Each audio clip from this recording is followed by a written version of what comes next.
Oh, shit. Oh, shit. Trevor Wallace. Hey, dude, should I do that too? You could do whatever you want here. There are no rules. I mean, there's a few rules. Okay, cool. But I don't know them, so... You don't know the rules? I don't know the rules. So if we break... Well, I probably shouldn't say publicly that I don't know the rules, because typically if you break a rule, you can kind of get away with it if you say that you didn't know it was a rule, but I've lost that privilege just now. True. Like, you ever blow through a red light, you're like, I didn't know that's what red meant. I thought red was, like, seductive. Like, the light was like, come here. It was calling. That would be, I feel like the red light is a little bit more calling. If you said that to a cop, he'd be like, are you on Molly? You'd be like, oh, yeah. The red light means come here. Green is like... Green's also inviting. That's us. Yeah. We are green. How does it feel to be a gecko? I like it. You know, I feel... geckos are one of my favorite animals. Are you just saying that, or is it No. I was just in Hawaii a couple weeks ago, and every time I see a gecko, you know that meme where it's like, you can't drive past horses and not say horses. I was that with gecko. I'm like, oh, geckos. I have never heard that. You never seen that meme? No, There's like some meme. It's just like, you'll never pass horses on a road trip and not say, oh, horses. Is that true for you? I mean, yeah. What's been the most persistent thought on your mind lately, Trevor? Trees. You said that instantly. Trees, yeah. Why just trees? A good tree, dude. I feel like trees are just underrated, you know, because we're just like, think about California. There's so many palm trees everywhere, and you just like neglect the fact there's a palm tree on your street, just stunting in front of your apartment complex, just like trees. Well, tell me again about trees. I just feel like trees are just underappreciated. They give off oxygen, and nobody's like, you never woke up and just be like, shout out to trees. Everyone's like, oh, shout out to the sun, Mother Nature. It's like, yeah, but trees. So you think people aren't grateful enough for trees? Yeah. What are you grateful for? Trees on a day-to-day life. Trees. Anything else? On a day-to-day life, my cat. You have a cat? Yeah, I have a cat. His name's Pluto. He's a little orange cat. He brings me a lot of joy because he's like a little dog. He's got the energy. You know, he's always by my side. Like when I open my door in the morning, he's just there. He's excited to see me. Because there's a lot of people in life who aren't excited to see you. But your cat's he's never taken a day off. Can I say, you are, I mean, I'm only judging off of the information that you've presented now. Yeah. You're a lot more wholesome of a guy. Dude, I'm a great guy. Than I feel like. Thank you. Everybody thinks. I would have taken you. Well, here's the thing. When you put out like frat guy videos, people just think this stereotype that I'm just going to walk in ripping a Jewel, just slamming a Costco hot dog. Yeah. I feel like I was raised right. Shout out my parents. Yeah, I think I'm just a pretty wholesome dude. Interesting. Do you feel like people have a misconception of you? Some. I think people probably just think I'm just more amplified. They might just think I'm like Trevor Wallace, but with an exclamation point. Like they might just think they're fucking Trevor Wallace, White Claw guy, frat guy. Who are you when just no one's around? Trevor Wallace with like a comma after it. Okay. It's like Trevor Wallace, but he's chilling. Well, I feel like you have to enter into that chill zone to really like. That's when you're labbing out. The crazy energy you're going to give off later. Load, you know, like a little Tesla in there. You got to charge it up. I don't know. I mean, I don't want to be the guy who's like, I'm so quirky, I'm so introverted, but like I like being alone. Really, are you an introverted guy? I do like being alone. You know, I just feel like when you're on nobody else's time, it's the best time. And do you go out alone to like do like? Have you ever like been to a museum alone, movie alone? I have, but not recently. Okay. I don't know. I mean, I really don't have too much spare time in my life. That's something I want to work on is like, you know, find more hobbies. What would you do if you had more time? If I had more time, I'll probably try something like kite surfing. What is kite surfing? I don't know. Somebody was just telling me about it last night, and it was so intriguing, and he was so happy about it. I was like, that's the answer. He's like, there's no phone. It's just you and nature. It's like a surfboard with a giant like kite sail and the wind just takes you. I don't know, I just want to try something new because I feel like people with a hobby, you know, that's our outlet. Right. I used to paintball a lot. I still like to do that. Used to paintball a lot? Did you get fucked up doing that? Like welts and yeah. Now I'd be in 8th grade and I'd tell girls a hickey. That probably got you cool points, didn't it? No, never. Internally it did. Okay, so you want more hobby. You feel like you do you feel like you're doing too much? I feel like I just focus so much on work right now, but I'm like if you were to ask me, like, if you had a full day off, what would you do for fun? Yeah. I'd probably just chill. Really? But that's a problem. It's like, why can't I be like chilling while you're working? Or that, or hang with friends, or do something, or Sometimes I like to just go drink in the day, you know, that, because to me, that feeling of just like a Saturday off and you're just like drunk at a bar, you just feel like you've kind of like, you're using your cheat code points. You're using your cheat code points. You know, like you're like, society is telling you that you should be out being productive on a Saturday, but you're like, I'm just drunk under the sunlight. Right, but you spent Sunday through Friday being productive. True. And so you kind of earned the sunlight. Yeah, I'd say so. There's something about drinking in the day where you feel better than everyone. Really? Yeah. You ever seen somebody in like a tuxedo or a suit and you're drunk and you're like, Do you drink a lot? Are you a big No, I don't drink a lot. What are your vices? Do you have any? It sounds so lame, but I just love working. I just love putting out as much content as I can. I love just trying to best myself. I drink a lot of coffee. I think coffee's like I'm like a... That's your vice? Yeah, I guess I'm like a coffee snob. Sure. You know, I love a good, like I make my own coffee with like a pour over every day. Like I don't do the machine shit. Do you feel like you're like close to self-actualized? You seem like you have a good balance of life. I think so. I think I'm pretty self-actualized. Is that the word used? Yeah. I think so. What are like the tough, what like needs to be massaged out for you to really, really get there? I think caring about others more. Okay.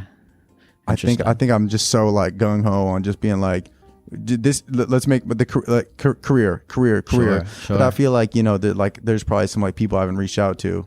You know, like the girl I went to prom with years back. How's she doing? But do you like the people? But the people you really care about, like you don't really care about the girl you went to prom with. No, I still miss her. Prom girl, really? Great White Buffalo. She got away. She was an early contender for love of my life. Oh, really? Yeah. What do you look for when you are looking for love? What is it about a person that you find beautiful? A good laugh. A good laugh. A good laugh. A good laugh says a lot about somebody. What do you think about this? I've heard that people say that guys don't want a girl that is funny as much as they want a girl who thinks that they are funny. Ooh, hold up. CBD hitting. Run that back one more time. They say, so what was better? A guy, wait, I'm lost. I've heard people say that they're not looking for, that it's less important to them that a girl is funny than it is that girl thinks that they are funny. Disagree. You know, dude, if a girl is kind of like, you know, she's like throwing jokes back at you, that's like my favorite thing. Beautiful. If you can joke around. Absolutely. Because I've also been in scenarios where I was like on a date or something and I like said something like very clearly joking and she's like, I don't get it. And they didn't get it. What do you mean? Sure. And then you're like, oh, damn, I got to explain this dick joke in front of everybody at the Culver City Mall. So you have a podcast about jacking off. That's part of it. Stiff socks, turn up. Yeah, it's not really, you know, what's funny is the name Stiff Socks was just such a cool name to like pass up on. Yeah. It was almost like, you know how people will just buy like a cool website URL because they're like, oh, it's too cool not to pass up. It's one of those. And then because started with the title. Yeah, Stiff Socks. Because in the beginning of the podcast, like the first like 5 episodes, our goal was to like go out, do a thing, like go to the San Diego Zoo and then come back and talk about it. Sure. And we'd like vlog the event. But it's like, why are we at the zoo with a name called Stiff Socks? Right. And then we realized just the back and forth banter was our favorite part. And we're just like, let's just do that. Do you jack off a lot? Lately, okay. Been putting points on the board. Your whole thing is bricked up, right? We were talking about that a little bit before we started. Bricked up. Well, I think what it is I've been staying in a lot of hotels lately doing, because when you do stand-up, the comedy clubs will just put you in a hotel. Right, sure. Something about the air in there. There's like, you can't open the windows. It's humid. Humid weather usually gets me aroused. Really? Yeah, there's tension in the air. The air is thick, you know? You can like swipe the air and be like, damn, shawty got a little ass in there. You're like about to fuck the air. Could. Not in here, there's air conditioning, but. Okay, so you like natural air. But yeah, you ever walked into a hotel room and it just feels thick? Yes. It's dense. Yes, the air is dense. I have. The air is a little bit different. I've never looked at that from a point of sexual arousal, but if I now I'm going to think about that next time I'm in a hotel. Yeah. I mean, I don't know. I was just in Canada over the weekend and do they have air that gets you? Yeah. Okay. Because they have less pollution. The entire population of Canada, however many sections they have, is 38 million. California has 39. Yeah. California has more people in a state than they do the whole Canada. So there's so much space. Right. You know, out here it's pollution and everyone's stacked on top of each other. Out there, bro, you can. I don't know if they make That's it past why the third everybody floor in out Canada there. is always walking around with these big, beautiful boners all the time. That's what I'm saying. Yeah, it's the air. Yeah, hell yeah. I think beavers are from Canada. And because they be getting the wood, you know. Okay. Bricked That up, makes a chewed lot up, of yeah. sense. Yeah, I don't know. I just think, you know, Canada, you're just not stacked on top of each other. There's a lot of like roaming land. How do you like living in Los Angeles? Do you feel crammed, condensed? Honestly, no. I liked Los Angeles a lot. I grew up in suburbs like an hour away from Los Angeles. So for me as a child, I always wanted to do like entertainment stuff. And since LA was so close, like we used to come to Venice when we were in like high school and we would like just go to Venice Beach and buy like a bubbler. Oh, you know what I want to tell you? You're Jewish, right? I am Jewish. I read that about. Did you ever gone to the shul on Venice Beach? What? No. What There's is a it? fucking synagogue right I've seen on it. Venice Beach. I've seen it. Yeah. You should go in there sometime. Have you? Yeah, I walked by there and I was like, it kind of called me. I don't know how Jewish you are, but like I had a bar mitzvah. Okay, because I'm Jewish, but I don't like fully. turn I don't like go to the stuff. But Yeah, for some I reason, I feel you. walked by the shul on the beach. It like was calling me. They know. And I walked in, and they were like, "We're Apple having a AirPod kiddush." tags on you. Yeah. And I walked in and I joined the kiddush. It was Really? actually, yeah, it was kind of nice. I will say, dude, sometimes I drive past like Fairfax and that's where it's really like Orthodox over there. Yeah. And they're just so in it and they're so happy that, you know, and they got the full fit. The hats are pristine. And I'm like, damn, am I messing up by not Getting deeper into getting it. deeper, you know? What's stopping you from getting deeper into the Judaism? Probably combining meat and dairy. That's a big no-no. Can't do cheeseburgers. You could do Judaism a la carte. Ooh. You don't have to do the kosher stuff. You could That just. is true. I mean, what does it really mean to be Jewish at the end of the day? That's a great question. For me. Oh yeah, sure, for you. You know, I just feel like we could probably do better on the food. Really? I feel like we got some good food. We There's got some heat. matzo ball soup. Matzo ball soup. Kugel. Kugel's crazy. Kugel is fucking Kugel crazy. is like lasagna, but just made out of deli. Yeah. I just the Passover dinner. Yeah. Shout out all my Jews out there listening. The Passover dinner might be the most mid thing in the world. Dip I mean, one of the parsley and plates salt is water. a bone. Bone, parsley, salt water. What is it? Episode of Chopped? What was the theme of your bar mitzvah?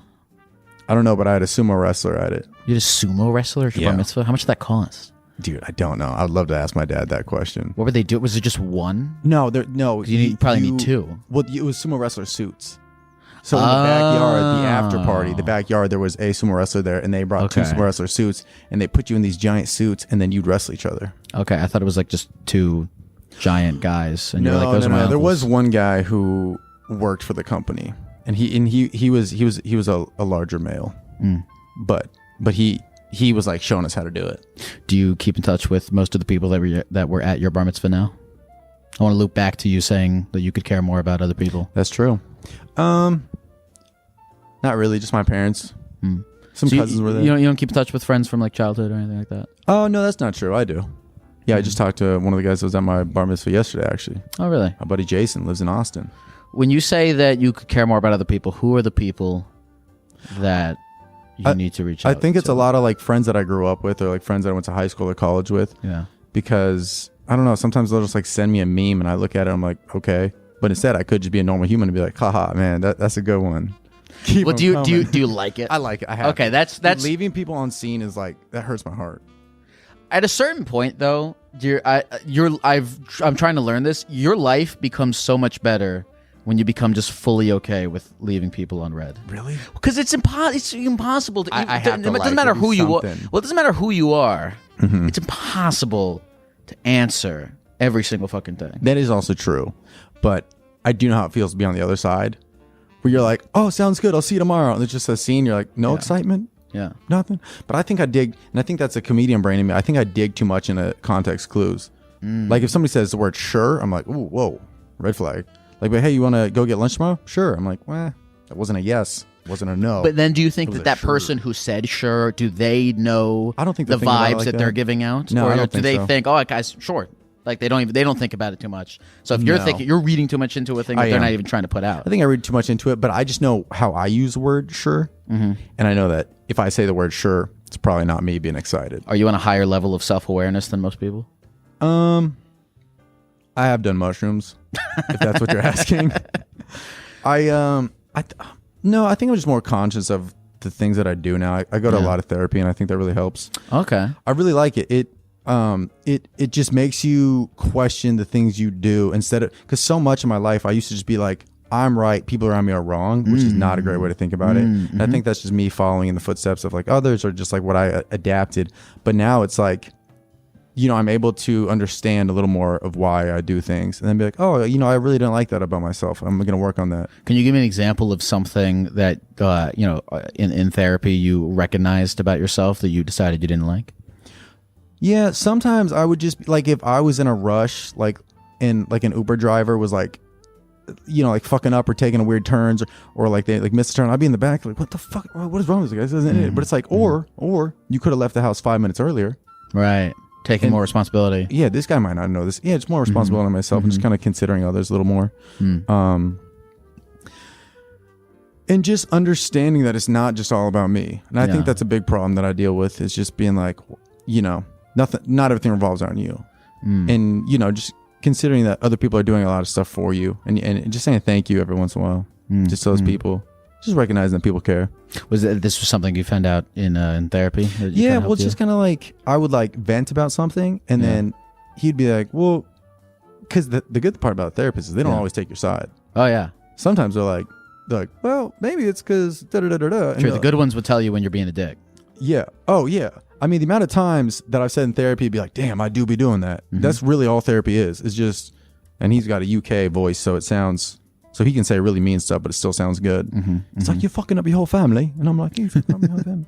But he'll be like, yeah, but, you know, maybe if you are doing that, they don't see it as this. You know, it's an unbiased voice, which is somebody who is not going to take your side. Because the problem with dudes is we just hit up our homies and we're like, yo, why is Michelle being a bitch? And they're like, man, Michelle is being a bitch. But then your therapist is like, no, Michelle's just living. She's just tired of your bullshit. So that's what I found helpful. It's just an unbiased view. Have people in the whole observation of you feel like you're not doing enough for the people? Is that something that people in your life have personally told you, or mainly just your therapist? Some. I've had some of that.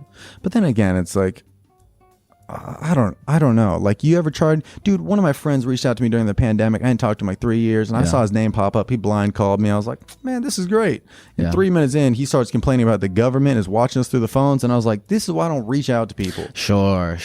He was quick to judge. He's like, well, you know, the people. And I'm like, who? He's like, the government. I was like, oh, you're cooked. Well, back when you did know that guy, was he also that guy? One of my best friends. Okay, he was one of your best friends. And he slowly became... It was one of those, like, one of my best friends growing up. We both went to different colleges. We both started working. I'd see him randomly around LA, and then 3 years went by or so, and then he just blind called me middle of the pandemic.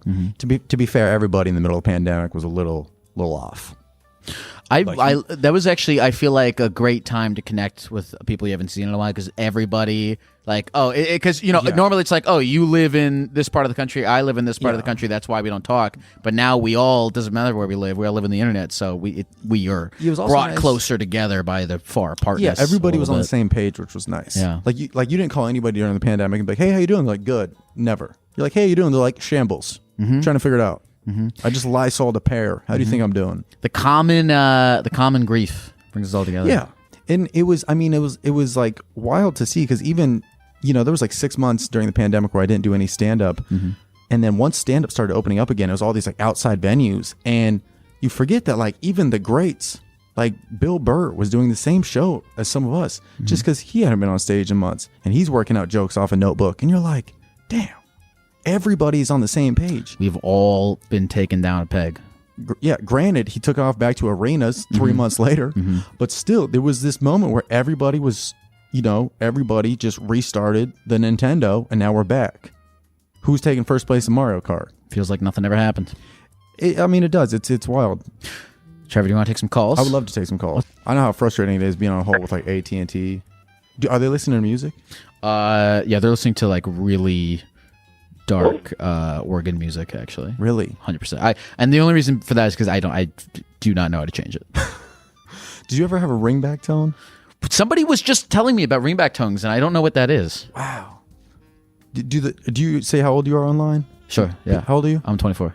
Okay, yeah. How old are you? 29. You're 29? I'm a fucking boomer. I thought you were like 12. Yeah. Yeah. I'm 29, dude. I'm fucking old. But maybe that's where the disconnect is like, everybody had like some crazy like Hurricane Chris ringback tone, hey baby, and then when it would expire, it just went to the elevator. Doo, doo, doo, doo, doo, doo, doo, doo. Everybody had that shit. I didn't know. I knew that you could have a custom ringtone that you set for when your friend calls in. The ringtone, yeah, but this is what your friends would listen to, which is crazy because you don't get to listen to it. You're just like, yo, this is the music I like, and if you want to call me, you got to hear some Soulja Boy, bitch. Hey, is this Jared? Yeah. What's going on with you, man? It says here that you randomly got a text on Monday that your mom is removing you from your will. From her will and my dad's, yeah. Okay. That'd be wild if you got removed from your own will. Yeah.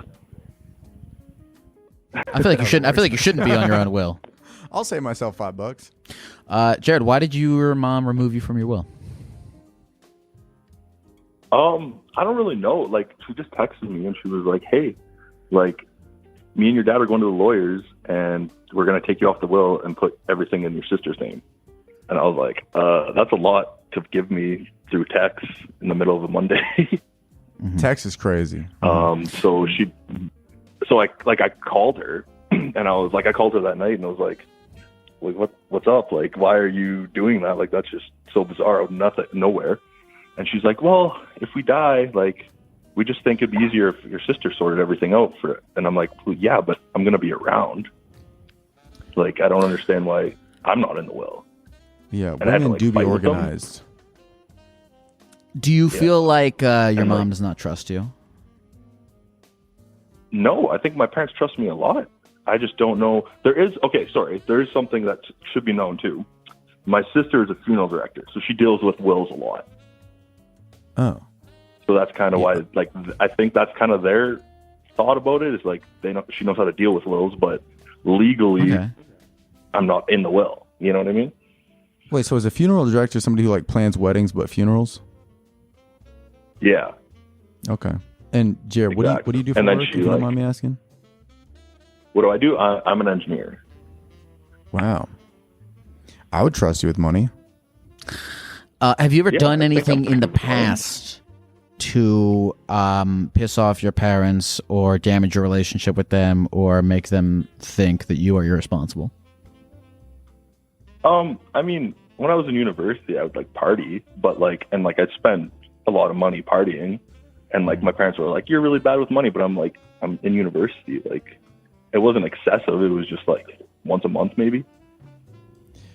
How much money are we talking in university? Like once a month, maybe $200 a night. Oh, that's not too crazy. A little wild. Little wild.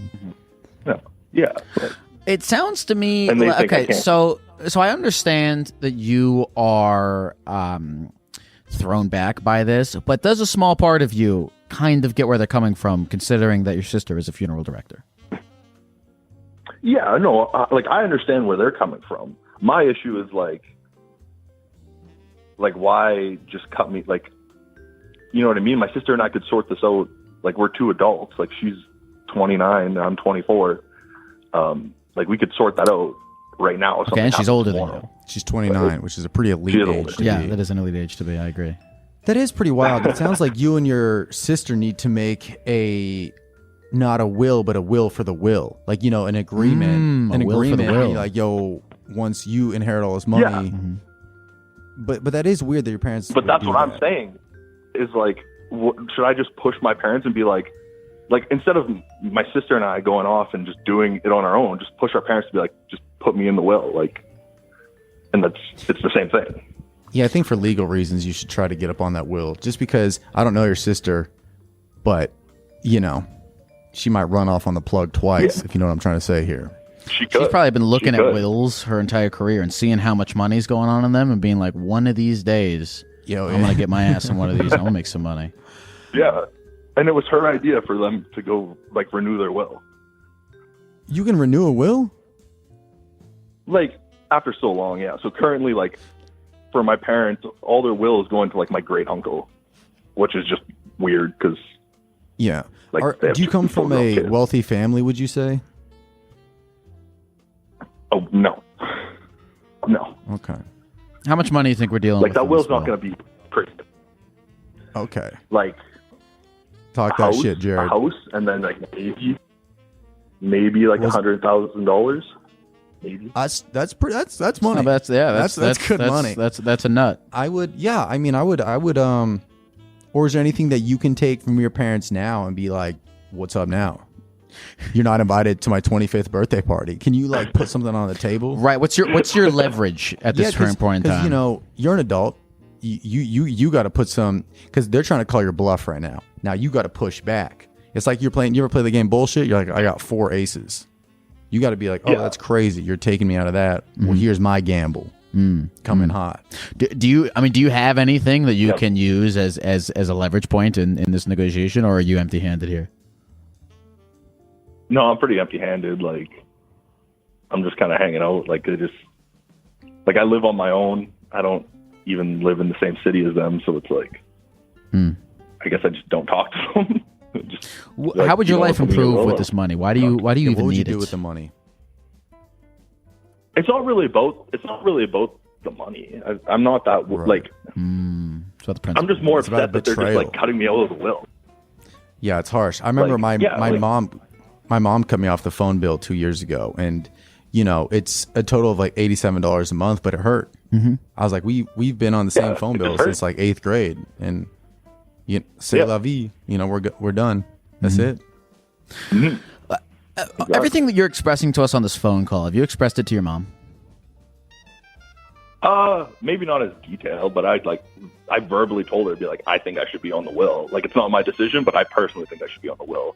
And like, my mom was like, yeah, maybe. And then my dad kind of gave an answer, and I didn't really, like, I'm a lot like my dad, and his answer to me was like, just be like, yeah, we'll put you on the will, just to kind of shut me up and then not put me on the will. Oh, okay. So you know the game he's playing because you play the same game. Yeah. Dads do be saying shit. I feel like you gotta take an L on this one. I think so. Really? Take an L. Yeah, I mean, if you don't have any leverage, I feel like your only bet here, because you have no control over the situation, is to hope that your sister is not trying to fuck you over. That's really it. Yeah. Other than that, you have no. I would have tools. a side conversation with the sister and make sure you can maybe get it in writing somehow. But it's not even about the money. It's just about the family betrayal, and I think that's what hurts the most. Have you had a good relationship with your family thus far, before this happened? Yeah, I've had a great relationship. Wow. Well, do you have other friends in your life? Yeah, I have friends. Like, okay, so I haven't told them about it, to be honest. Okay, because I didn't know what to say. So you don't necessarily need. To be honest, I don't even know if I'm in my parents' will. I have no idea. Really? I have no idea. I don't know either. I just kind of assumed I was. Yeah, I've never thought about it. Yeah, I don't like that's what you assume you were until they tell you you're not. Yeah, I almost would have rather just found out. Right. Like after no. they're dead. No, because now you can accept it and be like, okay, understood. But the worst would be like if they passed and then you're like, man, well, at least we got to deal with business. Let's look at the will. And they're like, what? Cheryl cut me out the will? What? I gave you socks every Christmas and you cut me out the will? Because that's a bitter taste to go out on. Jared, I'll say this. If anything, think of yourself as somewhat of a martyr, because now people that are listening to this will check. Yeah, and I think, maybe not right now. I think maybe not right now, but you could bring it up in a year or two, and, hopefully your parents live a long, healthy life, and you might not even need to bring it up right now. It's just annoying that it got brought up at this age. And maybe for Christmas next year, you just get them an empty box and you say, well, that's what you're getting me. And spin it in their face. Jared, is there anything else you want to say to the people at the computer before we go? No. Thanks for taking my call. It was a good time. I'm glad to hear from you guys. And just keep on keeping on. Beautiful. Love you, Jared. Right on, dude. Thanks, Jared. Love you too. Yeah, I have no idea if I'm in my parents' will. I think I am. I would assume. I mean, I don't know if they have like other people who they feel like deserve the money more. Do you have brothers and sisters? I do. I have a sister. Okay. Older, younger? She's older. I think it feels like the older would get, well, I don't know. The older would probably get more money. You would think. Ideally, but then also you're the younger one. So they're like, he's younger. He needs help in life. He doesn't understand. What's your relationship like with your family? We're cool, you know? Okay. I text my dad a lot. My dad's retired. He's like stoked on my career, which is awesome. He'll like just text me, be like, oh, I saw the shows in Boise sold out. You know, but you got to put that link up for the Las Vegas show. Like, they're very supportive. My mom's the reason I like started stand up at 17. So like she saw like an ad in the paper about like stand up in town. My hometown's like, oh, you got to try that. My sister and I talk here and there. I could probably be better with that. What'd she do? She does social work. She lives in New York. Does social work. You know, she out here helping people. But so are we. How do you think your relationship with her could improve? What could you do to improve it? Just more communication. Check in on her. How you doing? How's life? Yeah. Any new love interests? You actually, I left my fucking sister on red. Really? Yeah. Dude, sometimes I won't text my mom back on accident. I always feel so bad. Same. Like she'll text me at like 3 p.m. and then I see it at like 2 a.m. and I'm like, oh, fuck. Same. Okay, so what I was saying before about like I'm trying to get okay with like leaving people on red, it's like pick like a hand. I think when you get fucked up when you try to prioritize every single person. You got to pick like 5 people where you're like, it's very important to me to maintain communications with these people. Everyone else also important, but I accept the finiteness of time. And it slips a little bit on the wayside. I do think that the like of a comment or the like of a message is like the bow on top. You're kind of sealing the deal that it ends here. Like if you like a message, you're kind of letting them know that you're okay with this conversation ending right there. Right. It's a nice button on it. The thing that makes me really anxious in whether it's on a text or if it's in person, is when do I end this interaction? Yeah. Usually if they don't ask a question back, it's done. Yeah. It's like. Yeah, you like it, you know. Yeah. Yeah, like if you were talking about like, oh, Santa Barbara, and then that person's like, oh yeah, the place is great. You could, A, be like, have you ever been there? Simp. B, like it. Or C, leave it on red. Let's tap into the over analytical mind real quick. Can a like ever be construed as a hostile, like, or as passive aggressive? Yeah. Or is it always? You know what I think is the most passive aggressive is the thumbs up on a message. The thumbs up is like very. If you're arguing with your girl and you hit her with a thumbs up, you're done. Oh, World War IV. About to start popping off. But the like has, and I think the big tech people, they noticed how passive aggressive the like is. They replaced it with the heart. The like is crazy. The heart is a little bit more wholesome. Heart, if you give me a heart, I'm cool with that. But if I send a whole thing like, hey, super excited to film tomorrow. Here's the location. Be here at this time. Super appreciate you having there. They hit me with a like. Cool. You hit me with a thumbs up, and I'm like, they don't want to be in the shit. The thumbs up is the equivalent of saying the word sure. So if you're, bro, I mean, like sometimes I think the modern, I'm older than you. But you know the show Boiling Points on MTV? Damn. They would literally just fuck with people on camera, hidden camera, and you get like $1 per minute. So they'd have like a barista at a coffee shop just mess with you. You last 28 minutes, and then you like walk out, and then you get $20. Wait, what do you mean you last? Like if you get pissed off, yeah, before you laughed or like blew up in their face. Sure. Fuck this, blah blah blah. But like I think Boiling Points, was it that, or they'd go on a date or some shit. We'll look it up. Maybe it's a date, but there was some show on MTV where you'd also go on a date. I forget, Disaster Date maybe? I don't know. Yeah, okay, I've heard of Disaster Date. But wait, what is it? Countdown or Next? It's Next. Next was a heater. Next was great too. Next would you get $1 per minute, I think too. But I think there would be one where like if you just thumbed up a girl's like messages, I think it'd end pretty abruptly. I like the prayer. I use that all Pray the hands. time. Praying hands because it's like it's. I think it's gracious. It's not too sincere. It's not too. I like to use the handshake one. I like that too. I'm gonna swap. I'm gonna swap the. I'm gonna start throwing handshake ones into my prayers. It's very like good day, sir, because that's how you say bye to somebody. You're just like, all right, congratulations to you. Hello, Tyler. Hey, what's up? What's up, homie? How's it going, man?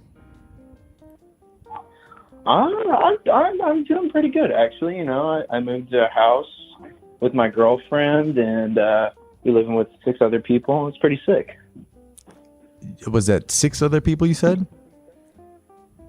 Yeah, 6 other people. Okay, so you moved into the Brady Bunch. So what's going on here? Living in a fraternity. I mean, rent No, is we're probably not living in a $14. fraternity. How is 6? How many bedrooms is it? There's Oh, he had to think about it. 3 upstairs, 1 in the Think about basement, it. How many? and then I have the master. I'm sorry. One more time. How many rooms is it? So there's 3 rooms upstairs, 1 in the basement, and then I have 1 master in the 2nd floor. Damn, he's making us do math. 3 rooms in the basement and then 1 master. How'd you end up getting the master? What did you pull to pull that He off? said he moved in with his girlfriend. I pulled the whole I got more money. I'm paying like $100 more for rent, but I mean that's okay. Damn.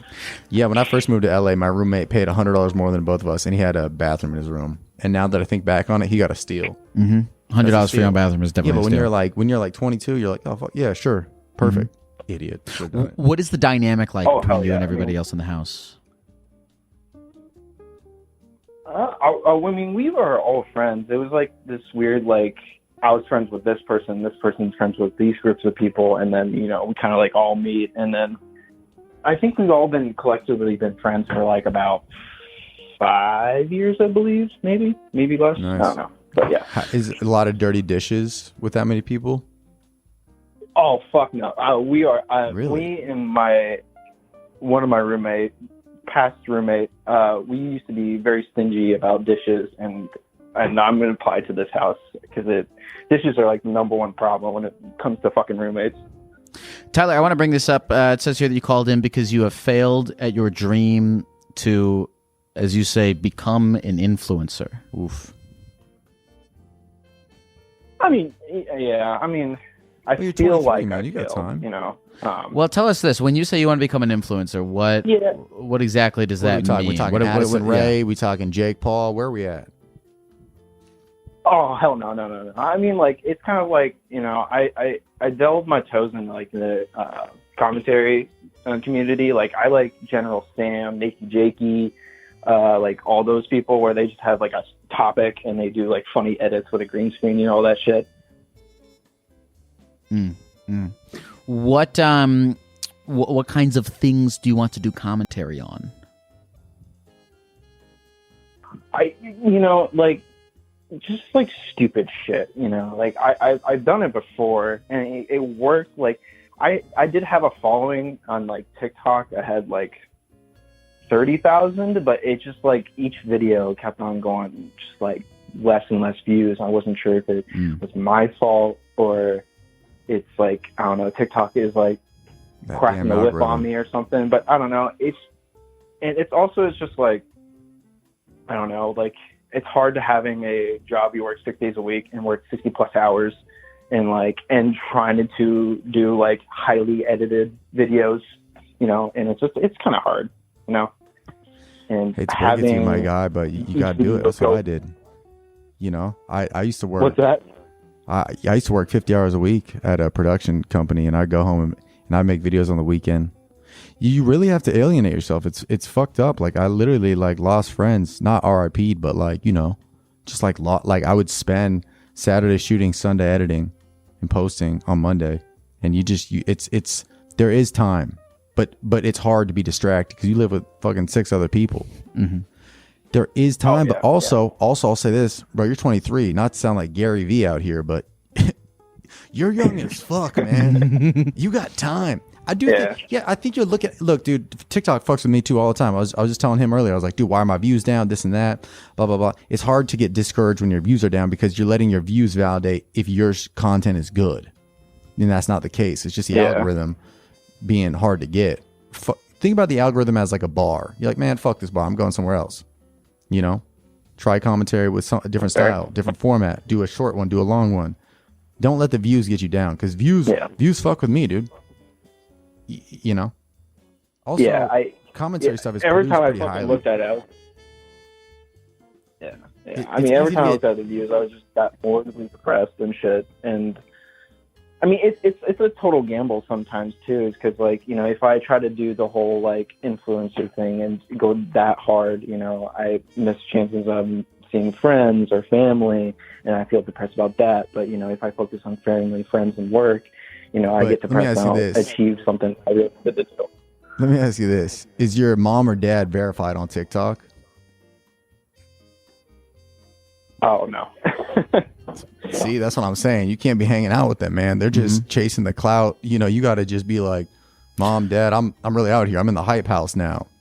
Yeah, you got to really kind of embody the spirit of the influencer before it starts working out. Shell necklace. You got to shorts, thigh tattoos, Air Force Ones. Yeah. What, can I ask what is it about the career, the idea of being this influencer, of being a commentator that is attractive to you? What are your like underlying intentions here?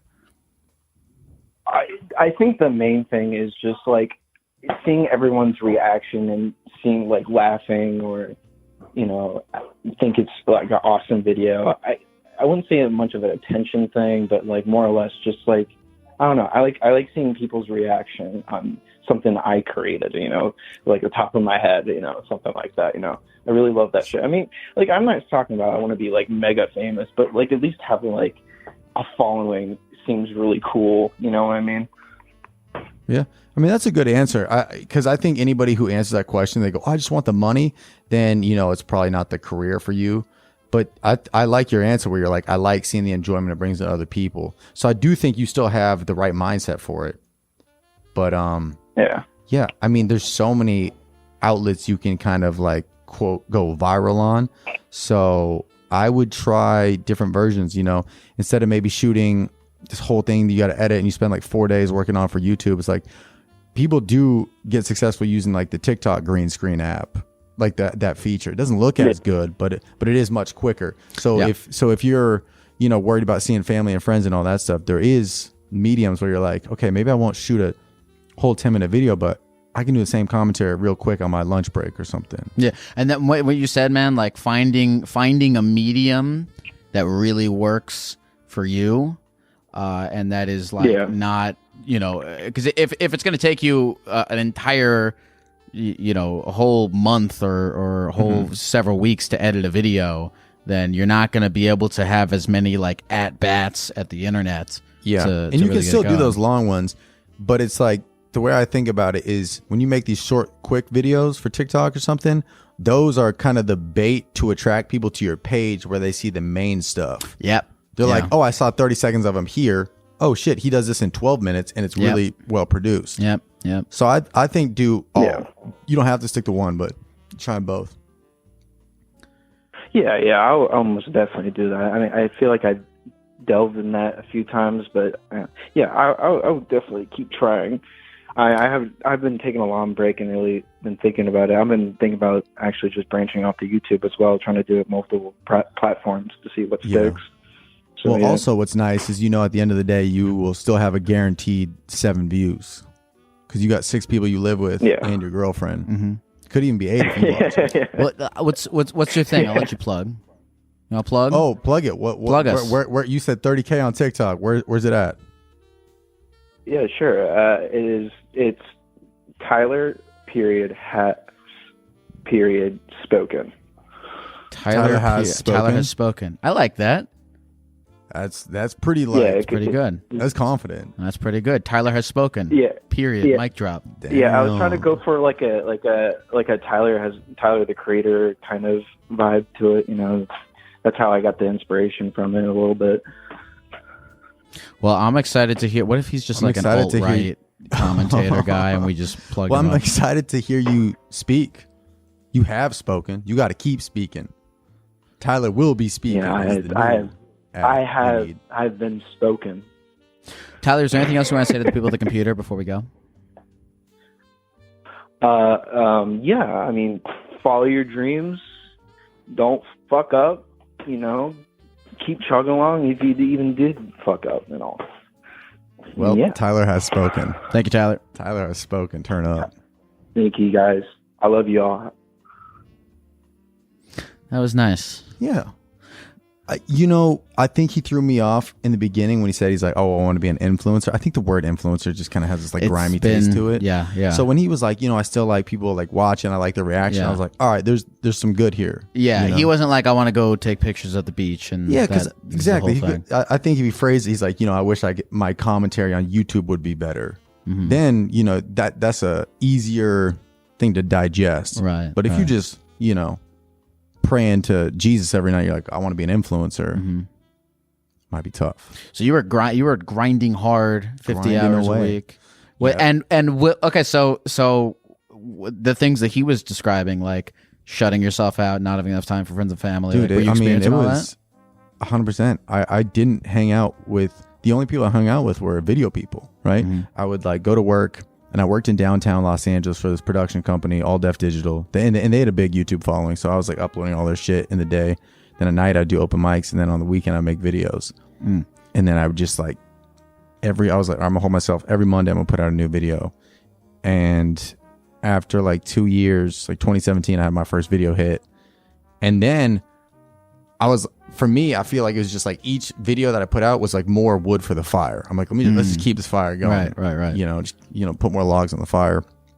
Because then I had a Vine get big back in the day, and I didn't do anything. I got nervous and I didn't know what to post. And then I just posted again like 3 weeks later, and it had no momentum. And I was like, damn, because I didn't let the fire go. Yep. So now when I caught it again in like 2017, I was like, let's keep, this is what I messed up on the last time. Let's keep it going. So yeah, not to say that, I don't know. I don't know why things happen, why things work out, but it ended up doing it. And I was just like, then I worked that job for like another 2 years. And then I was just like, I think I can do this on my own now. Do you feel like as you have progressed in your career, like the hunger has died down, or because I asked you if you had any vices, and you said that work is one of them. Like, do you feel like just as hungry now as you were back then? I don't think the hunger's died down, but I think my perception is a little skewed now. Because like now, if a video doesn't hit 1 million views on like TikTok, I'm like pissed.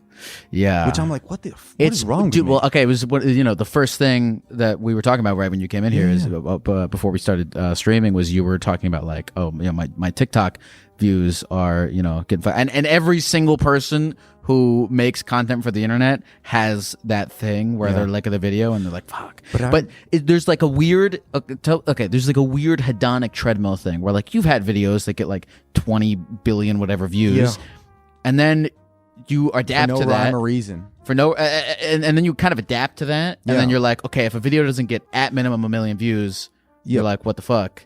But then when does it end? It's like money. It never does. Right. But I need to remind myself, and I probably wouldn't have thought about it unless I did this show, is like the day I got my first 1 million views on Facebook, and I was so happy. I went up to this other guy that I worked with at the time who also made videos, and he was like very successful. He had a lot of videos do very well. Shout out this guy, Kev on Stage. He had a bunch of videos do millions. I was like, dude, I got my first 1 million. Now what? He's like, keep going. But I was so excited to tell him that feeling, like I remember like the first time I ever got high and that feeling are probably pretty comparable. First time the weed ever hit. And now it's like I'm yelling about TikTok not fucking working, but I'm like, damn, you remember how excited you were for that first one? Yeah.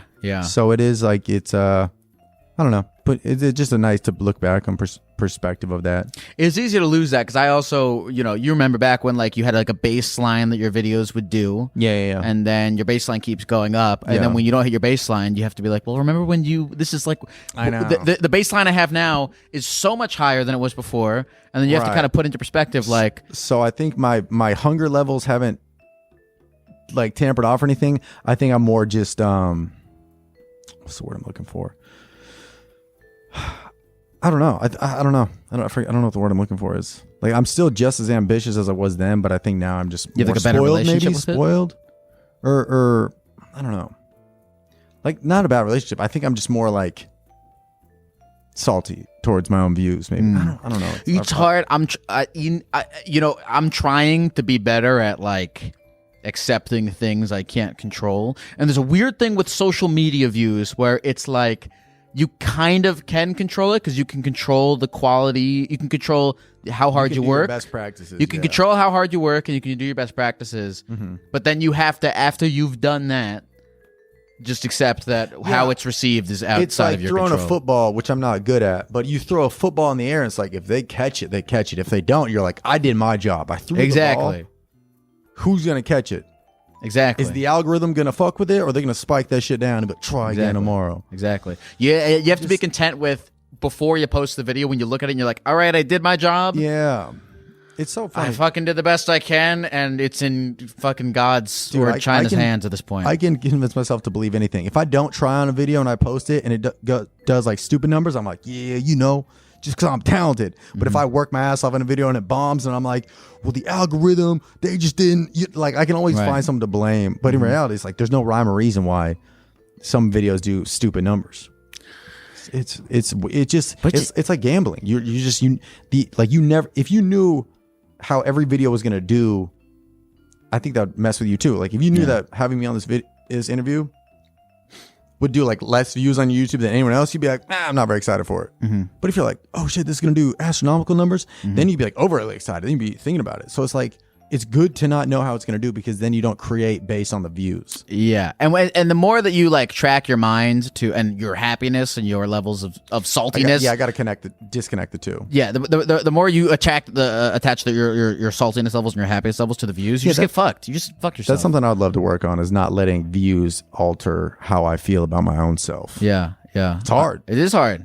Because you see the little downward thing, bro. and you're like, well, fucking shit. That's what I'm saying, or you have like a video pop off and you're walking into a Cold Stone like, give me free Reese's Pieces. You know what's funny? It's funny that we're talking about this, and when we first started, you're just being like, because we're in this weird thing where we have the internet and we're getting obsessed with views and but you said at the very beginning of this, you're just grateful for fucking trees, man. Trees. At the end of the day, trees don't have views. They got leaves. Trees have a lot of views. There's a lot of people out there looking at trees. Do have views. Trees are probably the most viral thing. Yeah, they got views, but they don't count them. And that's maybe how you got to look at it. Because one view on YouTube could be 100 people in the room watching. Right. Trees don't have views. Or trees do get views, but they don't count their views, and that's why they're so fucking chill. That's a metaphor right there. Count your blessings, not your views. Put it on a Forever 21 t-shirt. Let's see what's going on in here. What else we got? Hello? Yes. Is this Aubrey? This is. Aubrey, how's it going? I'm here How with are you, Gecko? Trevor. We're hanging out. We're being geckos. I just farted. I hope you can't smell it. Dude, I've been trying to let one rip. I don't know if that's... You can. I don't care. Really? Yeah. I ate something weird. It might be airy. I don't give a fuck. I can't do it. I can't do it. I don't care. Really, even though I've given you permission, you still... But I have to have the permission from the chat to do it too. I can't. I'd have to get up. Aubrey, does Trevor have permission to fart? 100%. That is a Midwestern. Do your thing, man. Do it into the mic. I don't give a shit. I can't do it. The pressure's on. What's going on with you, Aubrey? Is it Aubrey? Right? Oh, did you hear? Actually, did you did hear it. You had to have heard that. That's on chat forever. God damn it, dude. I've been. I'm surprised you haven't heard. I've been farting. Really? Yeah, I let one go 2 minutes in, and I was like, "Damn, what if he heard me and just?" Dude, I've had like a non-stop diarrhea for like a week. Really? There's you something. You should call into your own podcast. I don't know. I had Chick-fil-A, and then you need to get up. Not with it today. Get help for that. Audrey, what's going on with you? How's life? Tell me everything. Tell me nothing. Ooh, life. It's kind of crazy right now. Not in a physical sense, but so in the recent past year, have discovered sort of that I think I might be asexual. And then for anybody who doesn't know what that is, in a roundabout way, it's just not desiring sexual activity.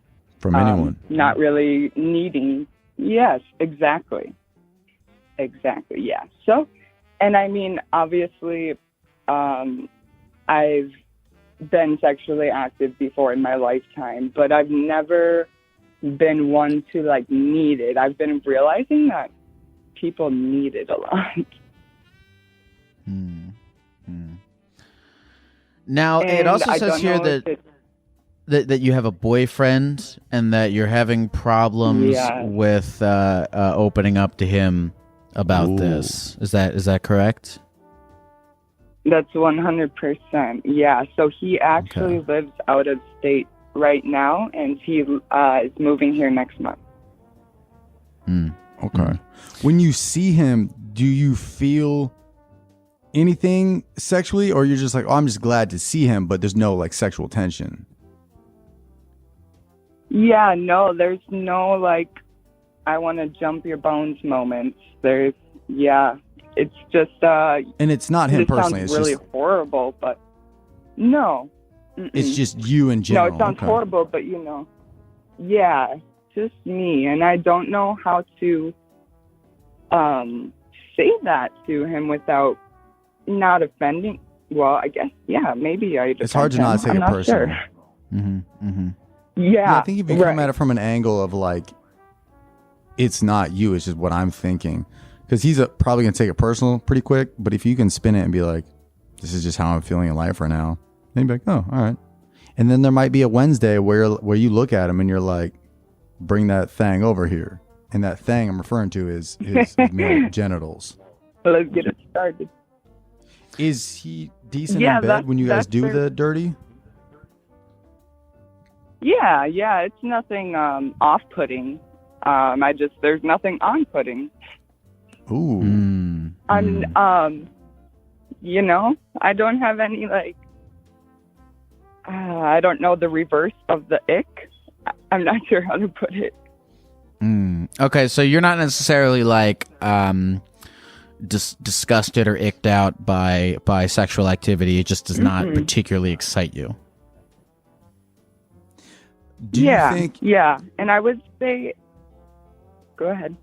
Do you think that, like, sometimes when I eat too much like Caesar salads, I'm like, I don't want any more Caesar salads for a while. Was there a period where you might have been too active with him and you tapped out?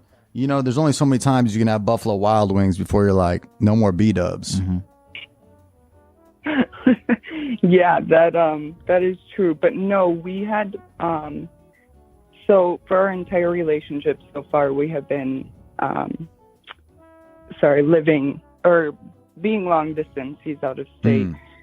So we dated back in the day when we were younger, but it was more of a I'm not even sure what to call that. We were younger, it was just a young relationship. So I wouldn't say that maybe not with him specifically. Maybe I overdid it like too young, and that just made me very unattracted to it. I'm not sure what would I call that. So are you It's now a kind little of are you desiring to just maintain a just sexless but purely romantic relationship with your boyfriend moving forward? I would love that, but I don't think that's gonna fly with him. He definitely couldn't not do that. But doesn't that sound? I don't know. It makes it sound horrible. But like you keep saying. Can I ask you? You keep saying this sounds horrible. This sounds horrible. What do you? No, what do you think is so horrible about it? this is You know, part- I mean, it's. No, I don't think like look. This is the truth. This is the way that you feel. This is what it is. I don't think that you should be ascribing like a negative attribute to it that's making you beat yourself up. What are you observing about it that is so horrible? Well, it just is like off-putting for me to even say it out loud. But like, I feel like our sexual activity, it would be me doing it for him, because I'm not really desiring it. I could go without it, but then I feel like, not that it's forced, I don't mind, but like, the desire's not there, so I feel that it's different. That's interesting. Well, still, I why do you think that is so horrible? I guess it bothers me that it sounds like you're beating yourself up about the way that you feel when it's it's okay. I mean, people have feelings, they have desires or lack thereof, and it just kind of it is what it is. And I hate to hear that you're being so hard on yourself for feeling the way that you feel. Yeah, that's true. I guess it is all a side effect of how I'm feeling. And I mean, you also got to take into consideration his love language. If he's very kind of like that's his, he needs that, it might be a problem. But sometimes, whether it's like words of affirmations or like whatever it might be, that might get that same kind of itch for him. It's like, if you guys spend good quality time together, you might not even be thinking about it. And sure, if it comes up every once in a while, it'll turn up. But I think it's more so, do you guys enjoy being together? Because then usually long distance is also hard because you're not thinking about that person, but you might see him in the kitchen restocking the Rice Krispies and be like, damn, give me that thing. So you might, I think if you guys live together, you might just understand each other and each other's bodies and your love language a little more. And, if it didn't work out, it's not because you didn't love each other. It's just because you felt one way, he felt the other. Not saying that it's not, but you can't take it personal either way. Right. You're not looking at him like, you're ugly, I don't want to bang you. You're just like, I'm just nobody. So the hard part at that is not taking it personal, because I think anybody would take it personal. I mean, a guy got cut out of his will earlier on the show. Yeah. Took it personal. Mm-hmm. And he, who knows? And he, I feel like he didn't really need to take it personal. I feel like, a lot of people are out here taking things personally when they just are the way that they are. Yeah, I think where you get in trouble is where you hide your feelings. And if you didn't tell him that, then he'd be like, it might come out in an argument. But if you go about it in like a mature way, like, hey, this is how I've been feeling, it's nothing personal, then he can come at it from a viewpoint and be like, oh, I had no idea you felt that way, I'm so sorry, how can I help you? But if it comes out in an argument, he's like, why don't you ever want to fucking 69 with me, babe? And then you're like, it's because I don't fucking want anyone. Right. Then it's coming out in a hostile environment. Right. Put it preemptively throw it out there. Yeah, you don't want to live with him, and then like 3 months in, he's like, you catch him with a fleshlight, and he's like, yeah, sorry. So you gotta like kind of. It is weird because I'm not a very confrontational guy, and I would be nervous too. But I think it's better to have that conversation. Just put it on the table, because that's, at the end of the day, that's who you are, and you don't want to have to feel like you're living a different life just to make somebody else happy. Right. Yeah. So do you feel confident that you are going to want to have this conversation with him? Yes, I think I don't know whether to have it before he moves here or after he moves here. Obviously that's not going to change anything, but I don't know if this discussion is better had in person or over the phone. Mm-hmm. Mm-hmm. I might do before the move, because if he gets cold feet or something, is that what it's called? Because if he then cancels the move, then he probably wasn't the guy in the first place, right? Because if you're like, hey, this is how I feel, true. But then if it's like 3 weeks and he's like, oh, I ran out of gas, I actually can't move, gas prices are high, then you're like, oh, yeah, because the last thing you do is have him move in, then he throws a fit, and then dudes aren't really good with reasoning. He's like, I fucking moved here. You can't even give me a little bit of cooter. You know what I'm saying? So you got to maybe just preemptively be like, hey, just a heads up, like nothing personal, but just get it out. You're holding in a fart right now. Yeah. This is a big fat fart. And you don't want to let it out. You let it out over the phone, because then he doesn't have to smell it. Exactly. Oh, there you go. I like that. Oh, that's a good one. Yeah. Yeah, I mean, you're really just testing his maturity levels at this point.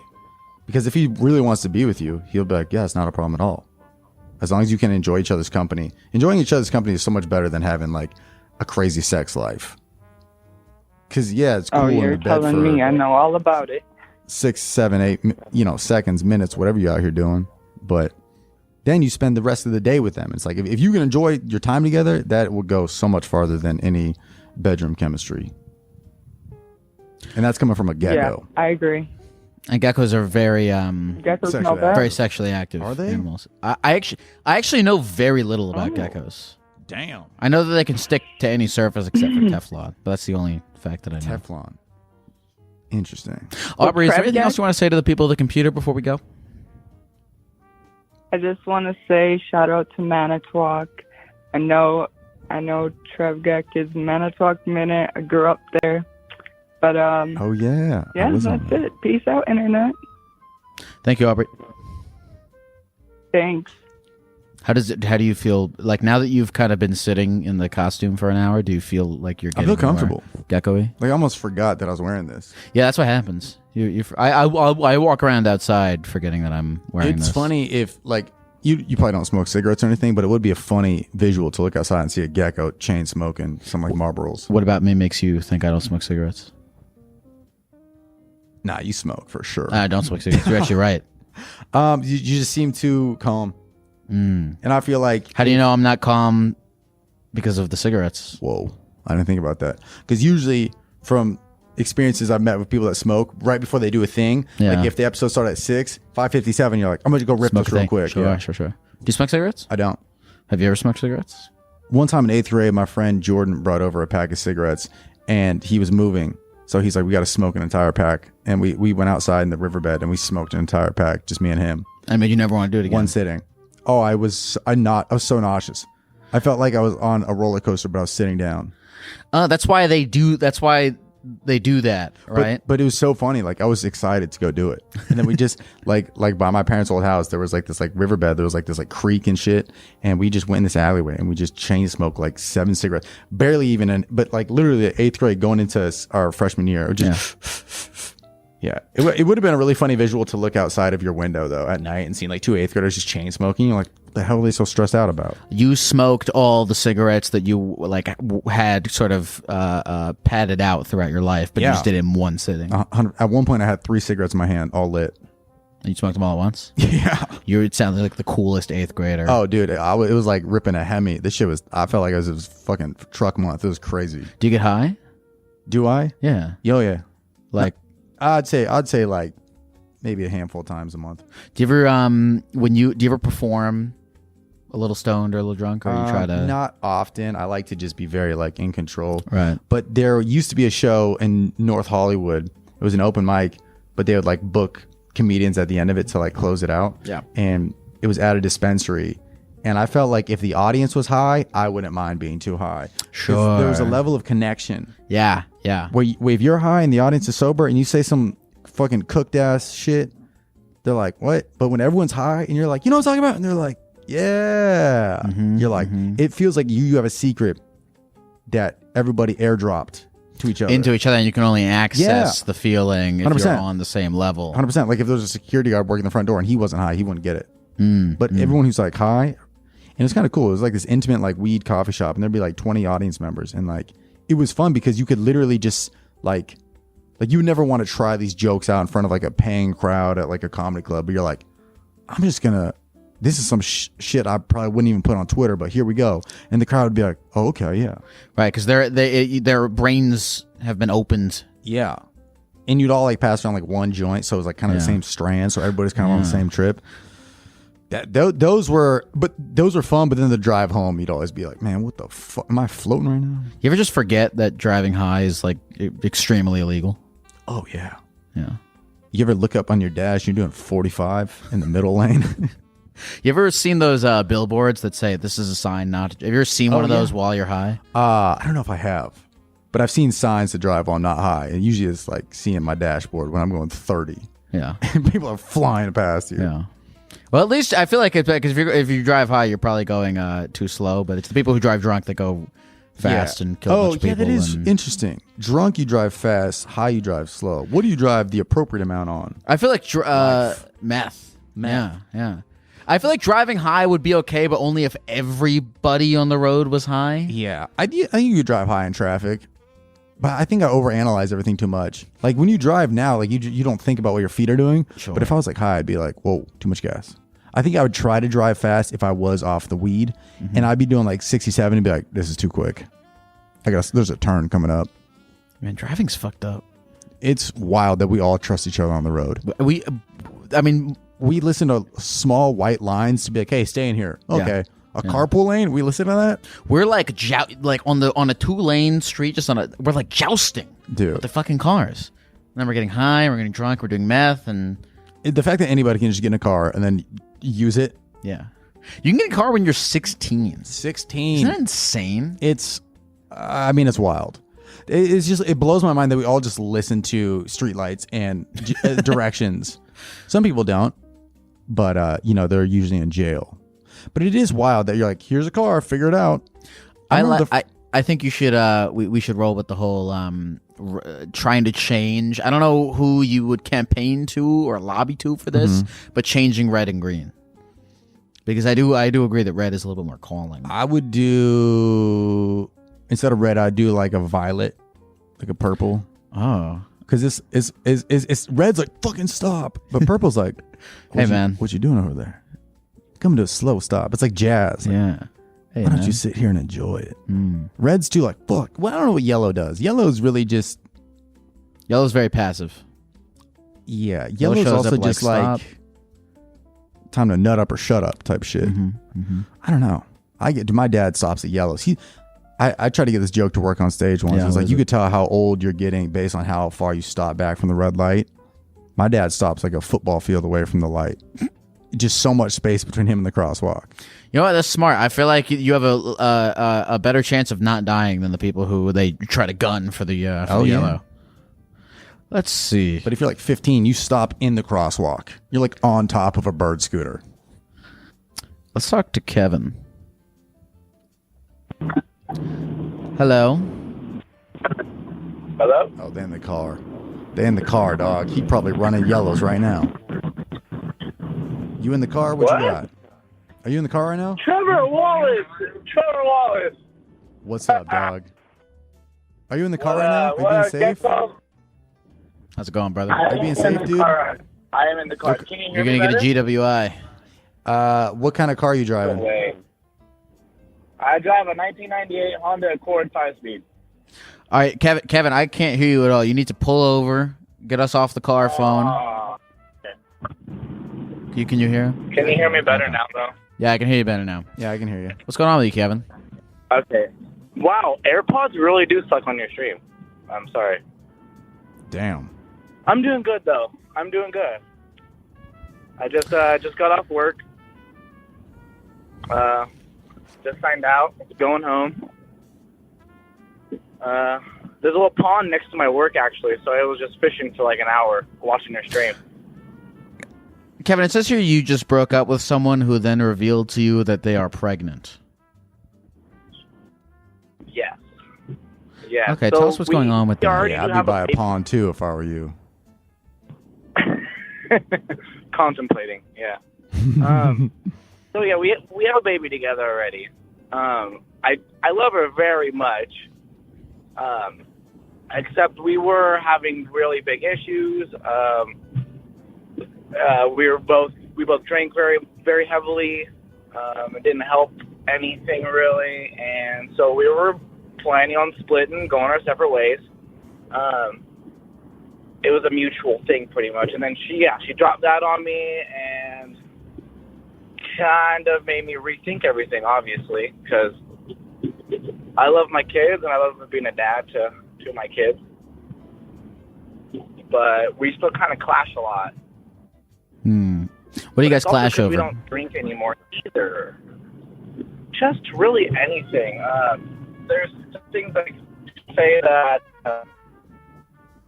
she is overwhelmed by stuff I do, or can't clean up around the house, which I got to. It makes sense. So, do you think you contribute enough to the household? I'm also a little nervous. You're nervous? So it's kind of hard to hear. You said you were nervous? I finally got on. I didn't expect Trevor Wallace to be on the chat. What's up? What's up, dude? I'll be your baby mama. Yeah, you have a backup in case this doesn't work out. So you already have one kid right now. This would be number 2, right? I actually this will be my 4th one on the way. Jesus Christ, sir. Okay, so I have one child with another baby mama. How And old is this he? baby mama actually 27. I actually got a restraining on her. What? You have a restraining order on her? On the first baby mama. Why do you have a restraining order on her? What happens? I found out she was cheating on me, so she Ooh. decided to attack me and stab me with a fork twice. Okay.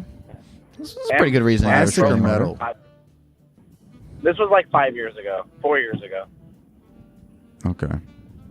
Back in the Fetty Wap days. But yeah, so that was that. That's the first crazy one. And I have a daughter. So, and then listen, tell us, Kevin, are you're considering getting back with her solely for the purpose of you believe it will be better for the kids? This is a classic stay together for the kids situation, or is there anything more to it?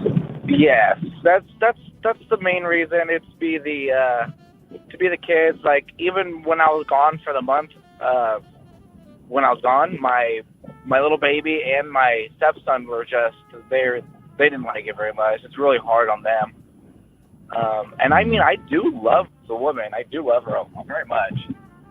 It was just the things that were going on, and also my financial stability. Like, I'm an Amazon delivery driver, and Okay. I enjoy my job very much. I do, but I don't think Jeff Bezos pays us enough Bezos. compared yeah. to maybe other ones. But Would you I ever need consider stealing more packages? That's why the question is, I need a. What was that? Nothing. I can deliver a package to you. Damn, that's how you got fucking 3 kids already. Oh Dropping man, out too many packages. You know what I'm saying? My packages are fertile. Damn. So I got. Would you guys ever go to my- couples my therapy? other Would you ever try dilemma is- that? Maybe. Oh no, for sure. That's actually something where we're going to get into together to be able to help us better in our future. Kevin, what would you say is the main problem? I mean, you said that you guys argue and that you fight over things, but like, I mean, what is the sort of crux of the disagreement between you guys? I would say a lot of it would have been probably my anger towards the way she was drinking, and then I would drink on top of it because I'm angry, and then no one's getting anywhere. 2 steps forward, 1 step back type of deal. I think I got that wrong. We'll pass over that. Yeah, I think honestly it's you put down the alcohol because emotions are heightened, and you both maybe take some time off with. Well, obviously she's pregnant, so you probably shouldn't be drinking anyways. And then you do a little bit of couples therapy, and you find something you guys really enjoy together. What brought you guys together in the first place? Try to do some of that. Realize what made you connect in the first place. No, yeah, we actually just went to a concert last week. This last weekend, and we stayed in the hotel room, and we really enjoyed that. And that went well. It was a good weekend. Yeah, we were kid-free for the first time in 3 years, so we were able to bond and connect pretty well. Oh, I know what you're talking about. Connecting. My next dilemma is the smoking weed. I gotta quit smoking weed to get a better freaking job, but I'm so stressed out with everything, it's hard to freaking quit. I think you can be successful and still smoke a little bit of weed. Are you an all or nothing can. kind of guy? Can you do the whole moderation thing, or do you have to be cold turkey? I mean, I'm cold turkeying off of. I guess I've had a beer here and there, but I'm pretty much cold turkeying off of liquor and drinking, which I'm already I'm proud of me, and I'm very proud of my fiance for doing that as well. Hell yeah, turn up. Would you ever just maybe save the weed as a very last, like, end of the day thing? You're like, let me get everything done, and then at like 10:30 or 11. So, see, it's not really the smoking. It's mainly just the drug test. So, like, there's jobs that I can initially pass the first drug test, but if I want to make like over $40 an hour, I'm gonna probably want to stop smoking to be able to piss it. Is weed? Where's he from? Do a California? clean test every. Can't Yeah, you smoke weed in California legally? Well, yeah, but I mean, if they're like Class A drivers, Class A license, that drive. You can't get high and drive. Keep forgetting that that's illegal. They're making like $50 an hour. Damn. Yeah. Well, listen, Kevin. Okay, you're debating on whether or not. Okay, so have you gone to any sort of a couple? I mean, it sounds like you're dealing with a lot of legitimate issues of substance problems and whatnot. Yeah. I mean, have you gone and sought legitimate kind of help for this? I have. I actually have used. I've talked to my I have a therapist through BetterHelp. I've talked to him about 2 times now. Turn up. Just recently. But my main goal is for the couples therapy. I do want my own therapy because I know I need it as well. Do them both. But it's just like I'm just stuck. Really, it's just I'm stuck. I don't know what path I want to choose to get another job, and if I should quit smoking or if I don't have to quit smoking. 'Cause I don't know if you've ever heard of the union, but it takes like 3 years of like training, and you get to be this badass fucking boss, and make $50 an hour. And I want to be able to do that. Well, Kevin, I mean, if at a certain point, if you see a future ahead that is better for your children, and the way to get there is to stop smoking weed, you have to kind of weigh your priorities out here. It's weird because I feel like you can kind of do whatever you want in life. You can get fucked up. You can get married and divorced an infinite amount of times. You can move to Korea. Yeah. You can do meth, coke, MD. You can do whatever you want. When you have kids, I feel like is when it shifts a little bit. At least for the beginning years, because weed will always be there for you. You raise Charlie or Charles or whatever the name is. 7-8 years. Kid's he's off at preschool, You start. Plus, you might take those years off of the weed and see how far it gets you in your job. And weed will always be there for you, Get back on. Hop on the old weed train. Listen, Kevin, is there anything else you want to say to the people at the computer before we go? Just know you're not alone. People deal with this a lot. I would say if you have children, love them unconditionally, just like I do, and never give that up. But if you don't have children, don't have them. And that's spoken from a man with 3. So turn up. And I love you guys. I love you, Trevor Wallace. I love you, Gecko. I literally watch all your shit on TikTok, on YouTube. I follow you on everything, Trevor. Same with you, Gecko. Let's go. I listen to your podcast literally on Spotify all day long while I'm at work delivering to people's houses. In 150 and every time you do, I get a spidey sense that I'm right there with you, Also stoned in that package. Amazon delivering package. Thank you for calling, Kevin. Maybe in the wintertime I'll dress up as a gecko and deliver. Do it in I the still have summer. this Just wear job. some shorts. And when you do, I will promptly send you a cease and desist, Cease and desist, from 'cause my that's lawyer. illegal. Thanks for calling, Kevin. Goodbye, Kevin. That's a tough issue. It is. It's a really tough issue.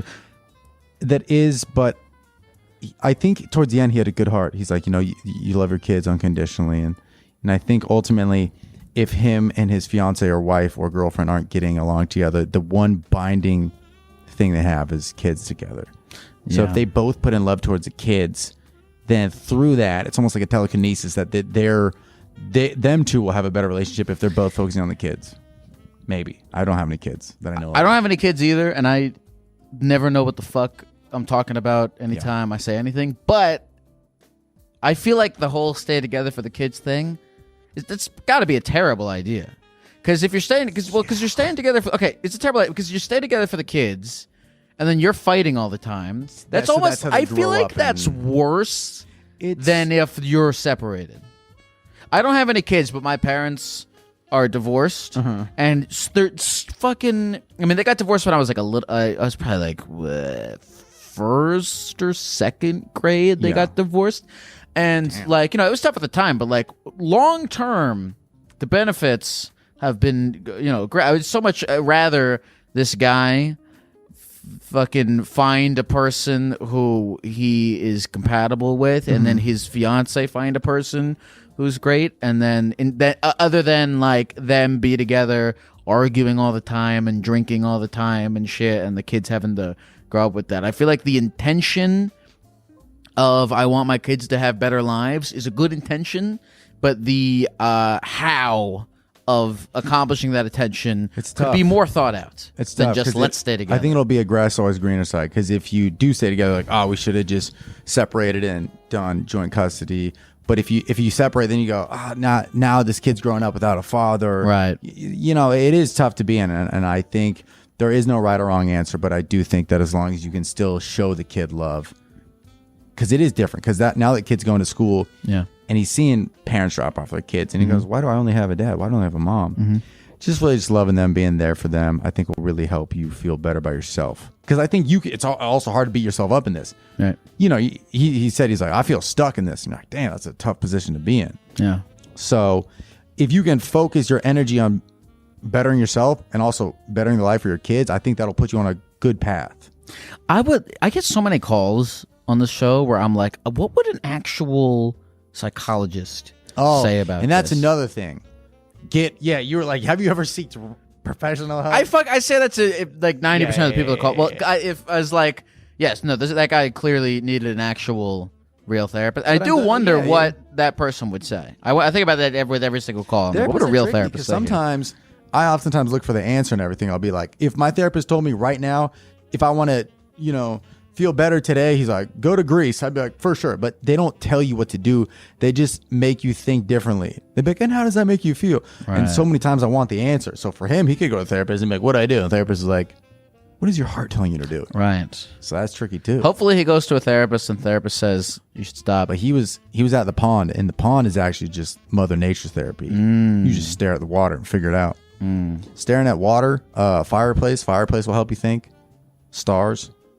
I think fireplace is good too. We just get lost in the flames. Air. If the air, Dirt. Yeah, you could do that. You just have to make sure that the air you're looking at isn't a bad view, because people got air but also live in Oklahoma. Do you have anything you want to plug to the people? And we have like a little halfway point here if you want to do it. I'll find another call for us. In 2 weeks. My stand-up tour. I'm going all over the U.S., Florida, Texas, a lot of other places. Forget, we can go to my Instagram or TrevorWallsComedy.com to see all the tour dates. It's a lot of cool places. That's really it. I have a podcast, Stiff Socks. You want to take a phone call? Let's do it. I'm going to drink some water, as geckos do. Do you think? Jonas. Oh, hello? What's going on? How are you, my friend? Good, how are you, Geck? I'm doing okay. I'm here with Trevor. I'm about to shyly ask him for a fruit snack. I don't want to let him get like the first blood on them. Snack. Ooh, fruit snacks are young. Are they Welch's? Do you have a favorite one of those? The Welch's is probably the kind of like the raspberry looking one up there. No, you get first blood. Ooh. I feel bad. I'll take one. Oh, you gave me way too many. Here, let me. I'll keep these two. What's our dog talk? What are we talking about today? Jonas, hit us, man. Hit us, dude. We're ready. We're here. We're gecked up. We're bricked up. Gecked up, bricked up, all the ups. All right, bro. All right. So let me start from. I'll give you some context. Me, my friend, and my sister all worked at the pool together as lifeguards, and for like the past 4 years. And over the years, it's been kind of a joke that my friend should date my sister, because I thought her boyfriend at the time, which was like a few years ago, was really boring. I compared his personality to a slice of white bread. What type of bread we're talking? Fast forward to this. What's up? I sneezed, sorry. Like plain white bread. Like boring. Anyway. Okay. Fast forward to the beginning of this summer. My sister and my friend started dating, and I was very conflicted about that. Thought it was kind of I said okay at first because I was very surprised because my sister broke up with her boyfriend at the time, and then the next day started dating my friend. So I was like, I thought that was very strange behavior. Why are you conflicted about this? I don't know. At first I thought it would, it'd be cool to have my friend and my sister together because, they're both important people in my life. And then I started to think about what could happen if they break up or if something goes wrong. I have to pick my sister's side because she's my sister. She'll always be my sister. But it makes things cloudy for my friend. Jonas, let me bring this up. You tell me if this is true. It says here that you gave your friend an ultimatum. It says you asked. Shit. It says that you asked her. It says you asked him. Mob boss, it's me or your fucking friend. Yeah, it says here that's what you asked. Yeah. Is that true? Really? Yeah, that was a few days ago. That was Wednesday. Last Wednesday. That was fresh. Has your friend picked a side yet? Yeah, he told me he's picking my sister. Fuck. Mm-hmm. So now Wow, I was not expecting that.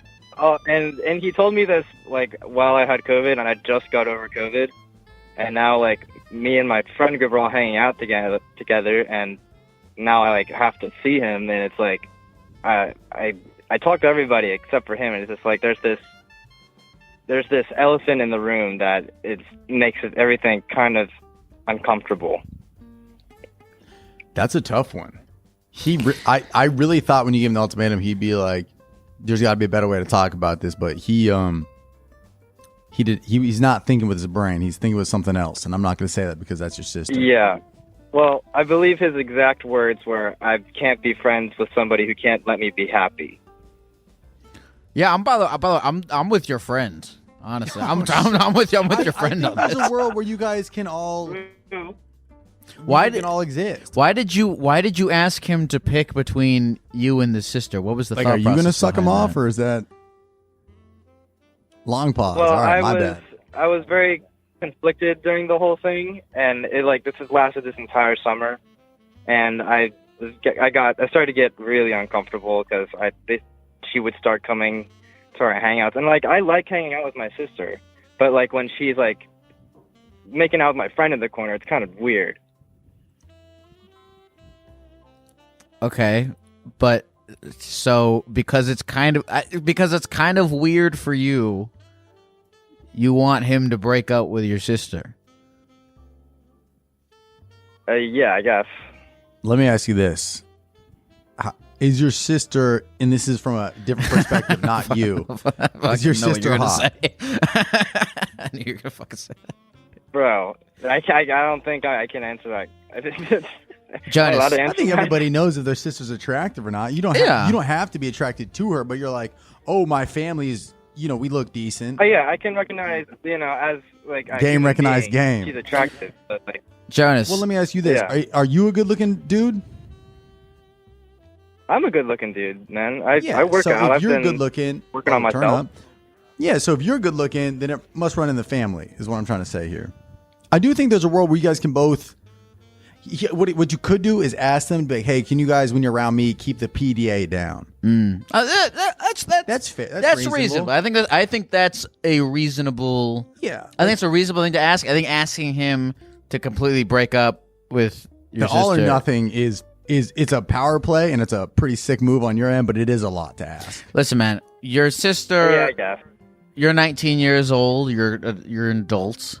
Your sister is a person that is separate from you. You don't own her in any way because she can do whatever she wants. But it is tough. I hear both sides because you're losing your best friend because now you're gonna hit him up to hang out, and then he's with your sister, or you're gonna be he's at your house and you're like, oh, what's up? Did you want to go play frisbee golf? And he's like, no, I'm hanging out with your sister. It is interesting. Yeah, well, in situations like that, it's weird for me. Oh, all right, but. And I would do the thing where I would offer, just to keep the PDA down. But we're all about to go back to college, and he goes to college very far away in Florida, and it's kind of being forced to end. But he told me that he expects this to be a long distance thing, and my sister has told my parents that it's not going to be a long distance thing, so I'm getting conflicting information. Well, that's the bigger issue here. It's not the PDA. It's the fact that he's like, nah, this ain't shit. And she's like, or no, he's like, this is the one. And she's like, nah. Yeah, I guess if that's the case, Well, you don't even have anything. You don't even have anything to worry about. It sounds like you're gonna get your boy back ASAP. Mm-hmm. Well, I don't know, because I don't know if my sister's trying to play it up for my parents, be like, oh, this is because my parents don't like the situation. They're very against it. Why don't your they, parents like banned this guy situation? from- Why is everyone getting so? I feel bad for your sister, man. Why is everyone getting so involved in her shit? You, she's your hot. parents, your parents. Why is everyone getting in her shit? Let her fucking live her life, man. Or does does your buddy have a hot sister? Then you hit the Uno reverse card. You start dating his sister. Yeah, I guess they're older though. They're 20. They're in their like late 20s. Anyway, What, you little gilf action? What are we talking? what was I gonna say? Yeah, my parents are very against it. They're very worried about my sister because she's been making a series of not great decisions. Series of unfortunate life, events. I guess. Okay, what other kind of? series of- No, I mean, I guess it's not our bit. Well, fuck it. Well, What's- let me paint this picture for you. Let's say they break up, you get your boy back, but let's say they stay together and they get married. Now you're what's that? What's the relationship? Brother-in-law. I feel like that's your brother-in-law very is your best long friend. thing. Well, that'd be awesome. Would you- I mean, if it Yeah, went that way, so- that'd be awesome. But I feel like we have. I think the our problem whole is- 20s to grow and figure stuff out. If it goes that way, that would be great. But if they break up, then now it's like I have to not talk to you anymore. That's the worst case scenario, I guess. Depend. If they break up peacefully, then you're still good. But if it's like not a good breakup, then yeah, you have to. I think the biggest issue is the PDA that they're pushing on you. You're in the back of an Uber trying to go to the fair, get some funnel cakes, and they're just making out in the back of a Corolla. Mm-hmm. I think I agree with that. I think if you wanted to express that the PDA is too much, I think that would be reasonable. That's an easy ask. I think that's an easy ask. Just like, hey, listen, look, you're dating my sister. It is what it is. You two are your own independent people. Do what you want. Be happy. Because I felt what your friend said. I don't want to be friends with someone who's not gonna let me be happy. I kind of felt that. Yeah. And I get your sister being all pissed off that her brother. I think is it's just getting the her PDA. stuff. And look, but if you say like, listen, I want you to be happy, but just if you could, because I think don't make out with my sister when I'm right in front of you. A good couple will make you feel like you're just hanging out with friends. It's not even like you're hanging out with somebody who's like too lovey-dovey. Yeah, no, definitely, and it's any couple, not even if the person is your sister. Okay, all right. I would just ask for the PDA to tune it down a little. Well, they're not going to be hanging out for much longer because we're all leaving soon. So if we come back from break or next summer and it comes to that, I guess I can do that. But when I gave him the ultimatum, I kind of said like, all right, I cannot be friends with you anymore. So I'd have to like bring it back from that. Yeah, I would take it month by month. Who knows? They might stay together, they might not. But I don't really think it's too big of a deal. Jonas, is there anything else you want to say to the people at the computer before we go? I just want to say, Geck, I listen to your podcast when I work out. It's great. I listened to it on the way up I did a road trip with my dad up to New York, did some hiking. He thought you were great. Beautiful. Appreciate the work you do. If you want to ever do a live show, come to College Park, Maryland. We would love to have you. I'll be in fucking Washington. Come down to Washington D.C. on the Miracle Theater. Oh, when are you September being in DC?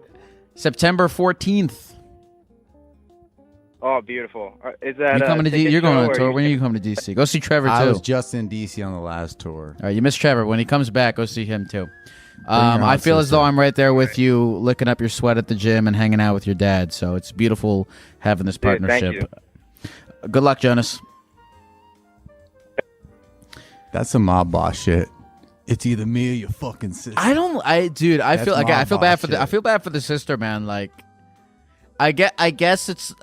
What would you do in that position? You're dating the sister, and then the friend goes, "It's me or the girl you're dating." It's hard You know, because your if friend's okay, not you know, gonna now jerk that you now that off, I'm you now that know? I'm thinking about it from not Jonas' perspective, but from his friends, like I would feel kind of bad that my friend feels weird, but also like, objectively speaking, me observing the situation, I'm really like, dude, let your sister and let your friend do whatever you want and just like fucking chill. so if Because you're like because he's like just trying to control everything, and you can't do that. Yeah, I just think that, you know, that you can see your homies every day, but finding somebody you find a valid connection with, the feeling of like love, and that like that new love feeling is such a great wholesome feeling that like you will forever always, dude, you will shut everyone else out just when you start catching feelings for somebody. You're Right, like, sure. that like emotional feel you get from somebody else, you're like, bro, I don't. Cool, dog. This your sister? Sick. I'll see you at Thanksgiving. Also, just, you know, I mean, like he's 19. He's just now entering. Like, don't like I don't know, man. Learn to navigate also around 19. without like giving people ultimatums. Dude, and but shit. if I was 19, I'd do the same thing as him. I'd be like, well, it's fucking me or her. Sure. But then if I was a friend, I'd be like, I hear you, but I'm going with her. I need a prom date, dog. Gabriel. Hello? Gabriel. Hey, Gabriel. is this Hi, Gabriel? this is Domino's. We're up front. What?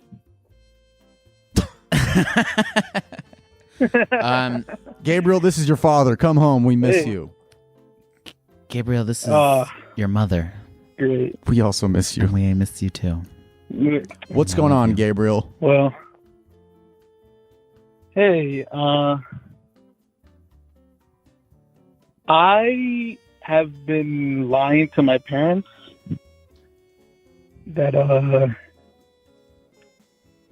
been going to college. Mm.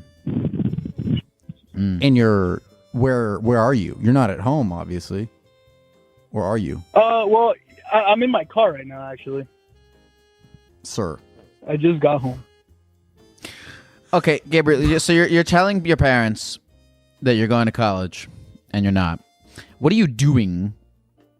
Where are you going? That's what I was trying to ask. When your parents think you're at school? So here's the thing. So I'm 19. I started college last year, right? And I signed up for classes. I paid for my tuition and everything, and it wasn't cheap. And I started going. But after a few weeks, I'd say about a month or so, I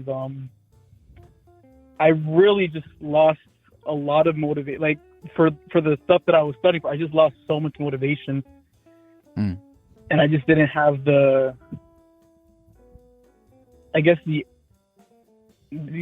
motivation to go back. And one day I just found myself just not coming anymore. Like I woke up and I'm like, man, I just don't want to go to this anymore.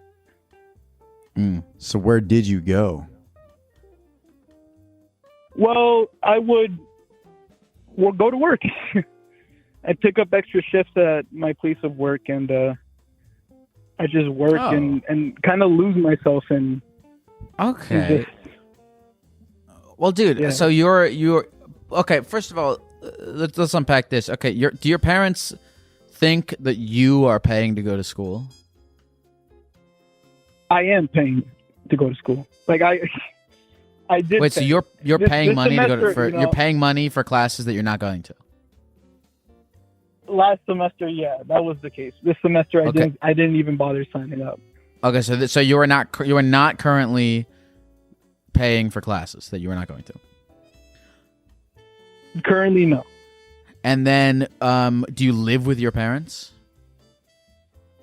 I live with my mother. Yes. And is your mother letting you live with her on the condition that you're going to school? So, I don't believe that it's more of the, go, if you don't go to school, I'm kicking you out. I think it's more that I pay my dues.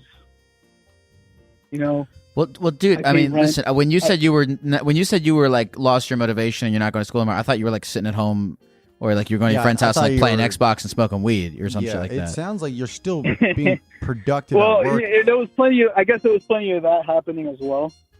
Okay, I sure. did have my fair share. I did have my fair share of like smoke sessions. Whoa. But Is she listening right now, dude? You can get no. big I'm on my own.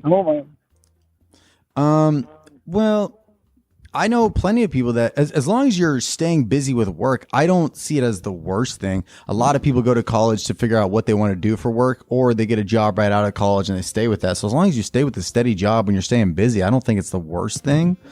In college, you can always go back to. You can always, go a couple years and be like, all right, I want to give this a whirl again. But do you know what you want to do long term, or are you kind of just vibing?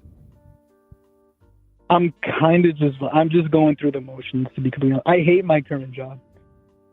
I don't like it. What is the job? I manage a laundromat. You're the manager. Well, That's pretty yeah. impressive. I feel like managing a laundromat at 19. That's more impressive than you take classes.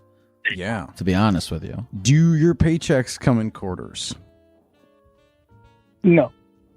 Okay. I think everybody was wondering. They don't come in quarters. Okay. I do love the quarters, though. I love it when somebody brings about $50 in quarters and I have to count them out in front of What me. else do you love, Gabriel? What lights your heart on fire? Where do we? I'm trying to think where we want to go with your life here, because you don't like this laundromat job. You're living in New Jersey. You don't like what? Yeah. What's 2023 looking like for G Money over here? G Money.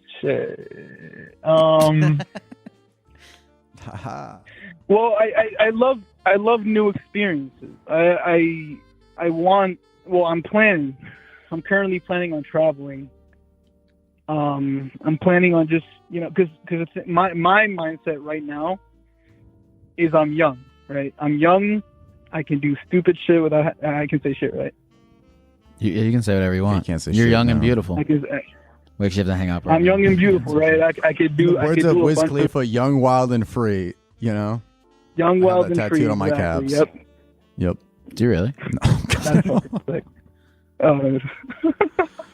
Yeah, I mean, dude, at 19, as long as you're staying in work and you have an income, I don't think you. I don't know. I don't know. I want to say you don't need college, but college for me is where I just met. I don't know. I met a lot of cool people there, but I didn't use really any of the skills from it. What did you study? I studied film, but okay, same. They were like, here's a giant ass like news reporter camera. Yeah. I'm like, fuck is this? I'm trying to make vines. Yep. Yeah. What are you passionate about? G Money? What? What are you passionate about? What do you have a bigger picture that you think about sometimes? Do you want to be an influencer like our boy from Cincinnati earlier? I do not see myself becoming an influencer at all. I think there's not a lot of people making laundromat I see content. myself at a career. I'd like to see myself at a career. And let's talk long term. Like 10 years from now, I see myself at a job. And I don't mind the whole repetitive stuff. I enjoy going to work. I just hate my current job. But the thing is, as of right now, I'd like to do more. I'd like to take advantage of the fact that I'm 19. I'd like to, because I'm planning a trip to Ecuador. I'm planning a trip to Puerto Rico. I'm planning a trip to Canada. I'm planning a bunch of stuff that I'd like to just go ahead and take advantage. But I find myself in this really awkward position because my parents are like, well, what about classes? Where don't your teachers care that you're leaving? Don't the teachers care that you are missing classes? And I'm like, how do I tell them that? Well, I'm not going to classes.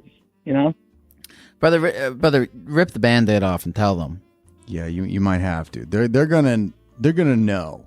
Yeah, when December rolls around and it's finals time and you're just at work, they might have a few cues, questions. But see how they react, because your mom might be like, well, if you don't go to college, you got to get out of the house. Then you'd be like, okay, well, let me figure this out. But if you come, actually, I don't know. You could come in hot with a plan and be like, I'm gonna manage this laundromat, and then I'm also manage another one. And then you come in on some entrepreneurial shit, you might impress her, and she might be like, yeah, do what you want. But I remember when I told my parents I was quitting my day job to pursue videos full time. It took me like months to grow the courage to tell my parents. By the time I did it, I had proven based on views and videos that I was capable of doing it. And they were like, yeah, we support you. So if you can come at them and be like, hey, I'm quitting college, but I have X, Y, and Z mapped out, they might be like, okay, he seems like he knows what he's doing. Right. I do think if you go to like Ecuador, you might find yourself and you'd be like, dude, you know what? The answers were right here. This is what I want to be in life. I want to travel, or I want to, start a Harley Davidson dealer. Man, you could even travel all the way to Ecuador and be like, man, Ecuador is fine, but like I miss the laundromat. I miss the laundromat. And you could discover that what you were looking for was right in front of you this entire time. Exactly. Yeah, maybe. Well, Gabriel, man, here's the thing: is I agree with Trevor. I think that you're not going to be able to hide it for too much longer, and the world is infinite. I think you have a good instinct on you to travel and try to find yourself, and I hope you pursue it. Be 19, like you said. Gabriel, is there anything else you want to say to the people at the computer before we go?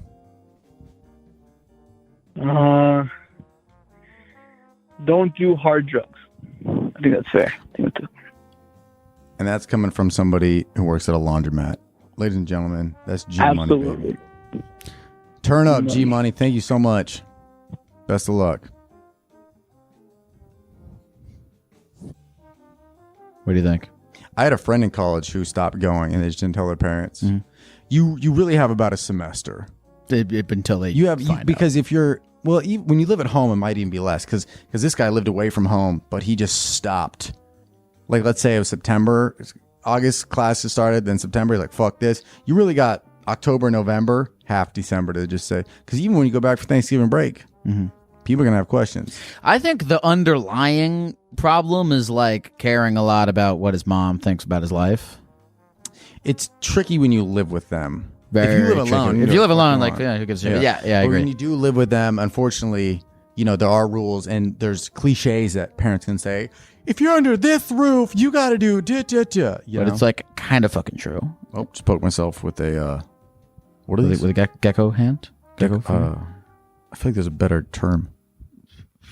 Glove? But what are they? What, paw? It's not a paw, but you know what I'm talking about? Hand? Okay, a gecko. There's Celia. That's the name of the little hairs on the, but we don't, there's no Celia on this. How's your eye doing? It's a little watery. Okay. Do you need me to? I don't know what I. No, I'm all right. I'm good. Could do to help you. Nothing. You're good. Let's do one more. Let's talk to Lainey from Texas. You okay with Texas? From Texas. Yeah. Texas is too big. Cut that place into two. How does North Dakota also have a South Dakota, but Texas is one? Lainey, any answers for any of this? Answer. Whoa. Wait. Texas? This girl's on drugs. Lainey, you're on the line with two geckos and a bunch of people on the internet. And what's going on? Hey. Not much. Just packing. Lainey, it says here that you are a nurse and that lately you have been having a lot of patients come in with what you describe as penile trauma, and that is kind of that penile trauma is like distressing for you. Tell us about this. It is. So the first time I put in like a catheter, it didn't really go well. The guy's penis started bleeding, like after it was inserted. And then not a lot of things go up that hole. Yeah, I mean, I hope not. Some days.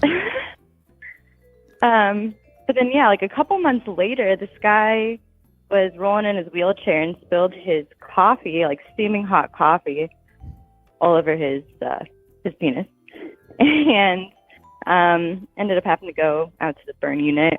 So that was pretty rough. But on a brighter note, I did just put in a catheter on a dude for the first time in a while, and everything went super swimmingly. So let me ask great. you this: when you see a guy like his penis starts bleeding or coffee gets spilled his penis, like when I think of that, like I get a little feeling in my like a you know what I'm talking about? Yeah, you feel it. Do you feel a thing like that? Seeing as I don't have a penis, no, but I feel You for sympathize them. for them. There you go. Yeah. Yeah. Have you ever put what is it? A Exactly. catheter? Have you ever put a catheter in and a man let out a slight moan? Like, No, but like old dudes and their wieners are pretty weird. Like they'll have you like hold it for them while they pee, even though they're like perfectly capable, or like I don't know. They have you They're real fold it creepy. for them? hold it. Like, can you help me pee? That's like, that's hilarious. That's like ordering one thing at a grocery store. I'm like, can you walk this out to my car? It's like he can pee. That's crazy. But then you can't you can't tell him that he can't pee, because then that's. Mm-hmm. Do you like just take I like feel it. your pointer finger and your thumb? Yeah. I would do it with like, how they used to pick up trash on like recess? Right, with a little like tongs, salad dressing tongs. I would do that. I Little wouldn't grabber go bare guys? hand. Yeah. I wouldn't go bare hand on an old Oscar Mayer. Do they let you use tongs when you're holding a guy's penis, or do you have to use gloved hands? Yeah, how do you hold it? Yeah, a pool gloved stick? hands. The tongs are a really good idea. You should ask your boss for tongs. Yeah. That next is time- interesting. Next time when I go in. So what are the patients like as people? Are they Are they making small talk with you while you're holding their genitals? Like sometimes I try and make small talk just to like make it a little less awkward for everyone involved, Yeah. but sometimes it makes Interesting. it a little more awkward somehow. Yeah, I was about to say, I feel like small talk would make it worse. Yeah, what do you but it's so Yeah. quiet in a bathroom. What do you talk about? Well, all right, what kind of things do you try to make small talk yeah. about when you're holding a guy's penis while he pees? Do you make any jokes? Like, it must be cold in here. No, but next time one of them's mean to me, I might whip that out. There you go. I don't know, just like, are you from here, or I don't know, pretty casual Classic. stuff. Any like, I made any friends? Anyone where you're like, I actually might hang out with this guy outside of this? No, No That's- dilfs. nah, not yet. Still waiting. So listen, Lainey, I have to know, you're hanging out with old guys, you're helping them pee, you're watching them bleed out of their dicks. Why do you do it? What is the reason? What keeps you going, Yeah. Lainey? I ask myself that multiple times a shift. Money and helping people, and not an office job, which is nice, I guess. Okay, I find that I admire you, Lainey, that you're willing to do these things in the name of helping these guys. I think that's very beautiful. Yeah. Yeah, I admire you for dressing up like a gecko and talking to people. Way easier than helping old men pee. I do have a question, though. They say everything is bigger in Texas. Can you attest to this? If we're referring to their penises, I would have to say no. Damn. I'm gonna start using the. I've never seen anyone do that before. I've never like the whole passing the mic to the caller. To the audience. I've never. I like that technique. Powerful, now. yeah. Well, that's a good it insult to has, have on somebody. If they're being rude to you, be like, I guess things aren't bigger in Texas. That is. I'll keep that one in my back pocket too. Keep it for a rainy Cold day. and yeah. It has. My poor boyfriend. After the first couple times, I was a little hesitant to do anything for a while, but gotten over it. Wait, so this? Oh, because you were traumatized from seeing these. Oh God. More or less. Interesting. So this seeing all these bloody dicks and old man penises, this affected your personal sex life. For a little bit, yeah. It kind of flashes back like some PTSD type stuff.